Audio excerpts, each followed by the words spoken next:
wabarakatuh. Selamat datang di Sipoim, siaran belajar online interaktif dan menyenangkan. Anak-anak, sebelum pembelajaran dimulai, marilah kita berdoa terlebih dahulu. Berdoa mulai. Selesai. Bagaimana kabarnya anak-anak? Semoga sehat selalu. Untuk pertemuan hari ini, Ibu akan menyampaikan tema 7, subtema 1, pembelajaran 1 tentang peristiwa dalam kehidupan. Tujuan pembelajaran kita kali ini adalah sebagai berikut. 1. Menggali informasi dari teks narasi dengan bantuan kata tanya, kata serapan, dan kata baku. 2. Mengidentifikasi dan menyajikan hasil identifikasi peristiwa yang terjadi pada masa penjajahan. 3. Mengetahui dan melaporkan hasil pengamatan mengenai perubahan wujud benda.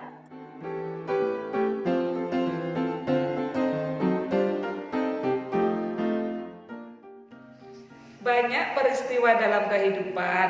Ada peristiwa pribadi, keluarga, masyarakat, juga peristiwa yang dialami bangsa dan negara. Peristiwa dapat dibedakan menjadi dua. Pertama, peristiwa menyenangkan, yaitu peristiwa yang membuat hati kita senang. Sedangkan yang kedua, peristiwa menyedihkan, yaitu peristiwa yang membuat kita sedih. Coba, mari kita amati gambar-gambar berikut ini. Berilah tanda checklist pada gambar yang termasuk dalam peristiwa menyenangkan, sedangkan berilah tanda silang pada gambar-gambar yang menyedihkan. Nah, anak-anak, coba kalian cermati ke-6 gambar tersebut. Dari 6 gambar tersebut, kalian bisa bedakan antara mana yang peristiwa menyenangkan dan mana peristiwa yang tidak menyenangkan. Setelah itu, kita nanti akan koreksi bersama-sama ya. Untuk gambar yang pertama adalah anak yang mendapatkan juara dan menang lomba. Termasuk dalam peristiwa menyenangkan atau tidak menyenangkan anak-anak? Nah, termasuk dalam peristiwa yang menyenangkan ya. Betul sekali. Sekarang gambar selanjutnya.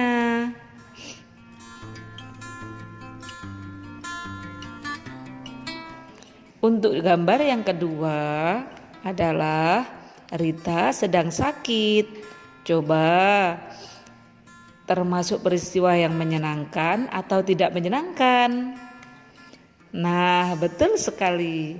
Sakit termasuk dalam peristiwa tidak menyenangkan. Kemudian gambar yang ketiga adalah Rudi yang jatuh dari sepeda. Termasuk peristiwa yang mana anak-anak? Betul sekali, termasuk peristiwa yang tidak menyenangkan ya. Sekarang gambar keempat. Ana sedang merayakan ulang tahun. Termasuk dalam peristiwa apa? Nah, peristiwa yang menyenangkan. Selanjutnya, gambar yang kelima. Rumah Rita kebanjiran. Aduh, termasuk peristiwa yang apa ya? Nah, betul sekali. Peristiwa yang tidak menyenangkan. Untuk yang terakhir adalah Dio yang diajak tamasya ke kebun binatang dengan sekolahnya. Peristiwa apa anak-anak? Nah, betul sekali. Tepuk tangan untuk kita semua bahwa tamasya ke kebun binatang adalah peristiwa yang menyenangkan. Anak-anak, Salah satu peristiwa yang tidak menyenangkan yang dialami oleh bangsa Indonesia adalah penjajahan yang berlangsung cukup lama. Marilah kita membaca paragraf ini bersama-sama. Penjajahan Jepang di Indonesia. Jepang merupakan salah satu negara yang pernah menjajah Indonesia selama 3,5 tahun. Jepang datang ke Indonesia pada tahun 1942. Awal kedatangannya pada tanggal 8 Maret 1942. Jepang berniat baik dengan berencana membantu memerdekakan Indonesia. Namun lama-kelamaan mereka menunjukkan sikap diktator dan kejam, yaitu sistem kerja paksa yang disebut dengan Romusa. Rakyat Indonesia tersiksa lahir maupun batin pada penjajahan Jepang. Di masa penjajahan itu, rakyat Indonesia bekerja dengan dipaksa. Tenaga rakyat Indonesia selalu diperas untuk bekerja dan terus bekerja. Jepang adalah negara yang sangat licik dan picik. Banyak rakyat Indonesia yang kelaparan dan kekurangan vitamin B, sehingga banyak rakyat Indonesia yang menderita penyakit beri-beri. Dalam tanam paksa, rakyat Indonesia harus mengolah pertanian. Namun setelah hasil pertanian itu diberikan kepada Jepang. Jepang tetap memaksa Indonesia yang mengolah pertanian itu untuk membayar pajaknya. Nah, anak-anak, contoh paragraf yang Ibu tampilkan tadi adalah salah satu contoh paragraf narasi. Apakah kalian tahu paragraf narasi itu apa? Paragraf narasi adalah paragraf yang menceritakan berdasarkan urutan waktu. Coba kalian perhatikan paragraf berikut ini. Paragraf di atas menceritakan tentang negara Indonesia yang dijajah oleh beberapa negara dari benua Eropa dan juga benua Asia. Untuk negara yang pertama kali menjajah Indonesia adalah negara Portugis, kemudian negara Spanyol, selanjutnya dijajah oleh Belanda, Inggris, dan yang terakhir dijajah oleh negara Jepang. Tujuan bangsa Eropa menjajah Indonesia adalah karena Indonesia kaya akan rempah-rempah dan wilayah Indonesia juga sangat luas. Anak-anak, perlu kalian tahu, tujuan bangsa Eropa melakukan penjelajahan samudra adalah 4. 1. Goal atau adanya keinginan mencari kekayaan. Kekayaan yang mereka cari terutama adalah rempah-rempah. Sekitar abad 15 di Eropa, harga rempah-rempah sangat mahal. Harga rempah-rempah semahal emas atau gold. Mereka sangat membutuhkan rempah-rempah untuk industri obat-obatan dan bumbu masak. 2. Gospel atau adanya keinginan menyebarkan agama. Selain mencari kekayaan dan tanah jajahan, bangsa Eropa juga membawa misi khusus. Misi khusus tersebut adalah menyebarkan agama kepada penduduk daerah yang dikuasainya. Tugas mereka ini dianggap sebagai tugas suci yang harus dilaksanakan ke seluruh dunia dan dipelopori oleh bangsa Portugis. 3. Glory, adanya keinginan mencari kekayaan. Di Eropa, ada suatu anggapan bahwa apabila suatu negara mempunyai banyak tanah jajahan, mereka tersebut termasuk negara yang jaya. Dengan adanya anggapan ini, negara-negara Eropa berlomba-lomba untuk mencari tanah jajahan sebanyak-banyaknya.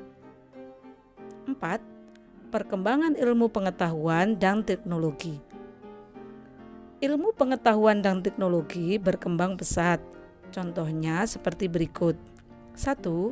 Dikembangkannya teknik pembuatan kapal yang dapat digunakan untuk mengarungi samudera luas. 2. Ditemukannya mesiu untuk persenjataan. Senjata dapat digunakan untuk melindungi pelayaran dari ancaman bajak laut dan sebagainya. 3. Ditemukannya kompas.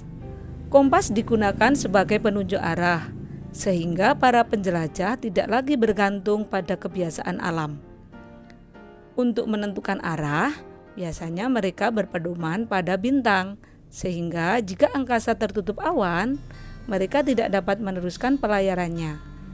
Dengan kompas, mereka bebas berlayar ke arah manapun tanpa gangguan, baik siang maupun malam.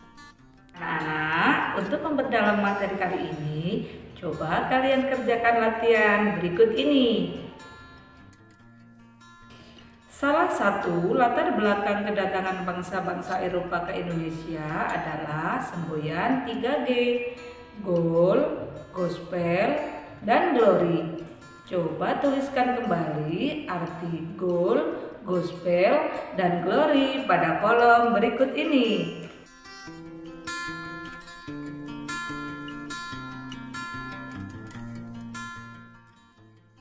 Anak-anak, kalian tadi telah mengenal cengkeh, pala, lada, dan kopi.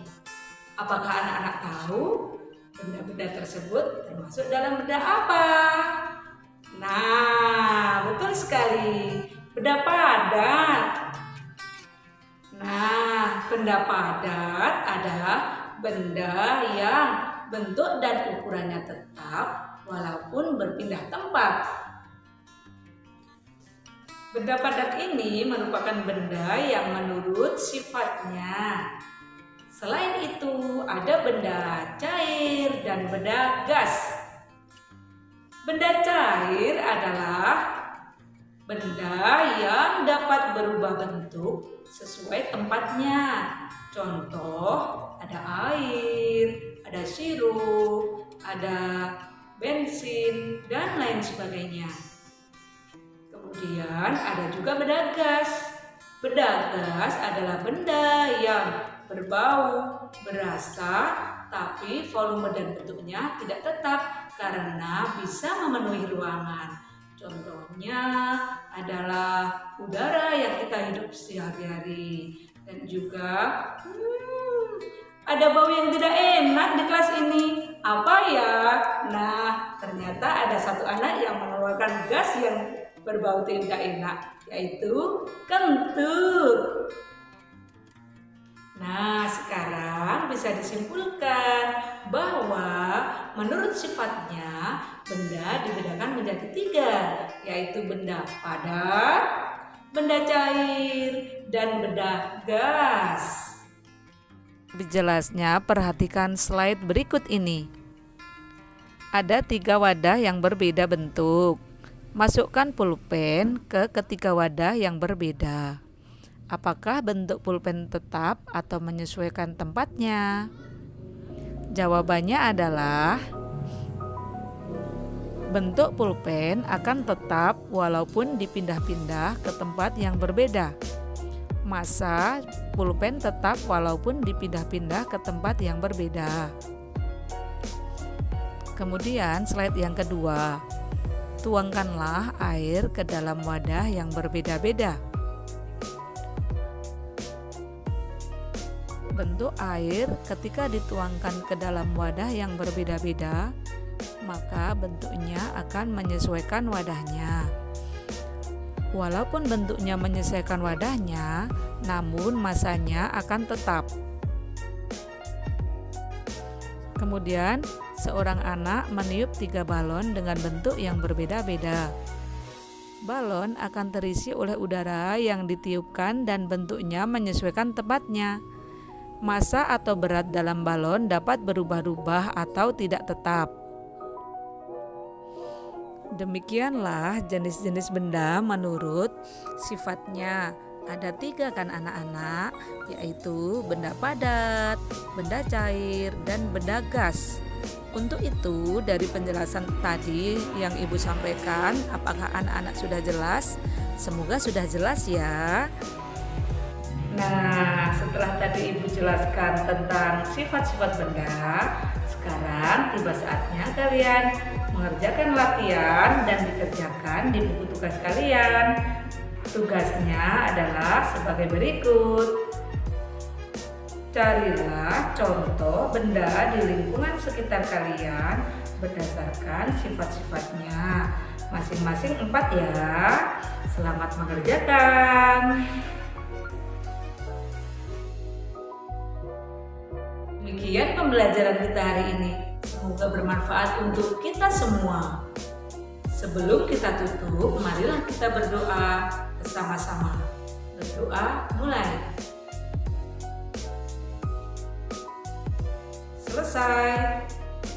Anak-anak, jangan lupa tetap lakukan protokol kesehatan, yaitu dengan 3M. 1. Memakai masker. 2. Mencuci tangan. 3. Menjaga jarak. Semoga sehat selalu. Wassalamualaikum warahmatullahi wabarakatuh.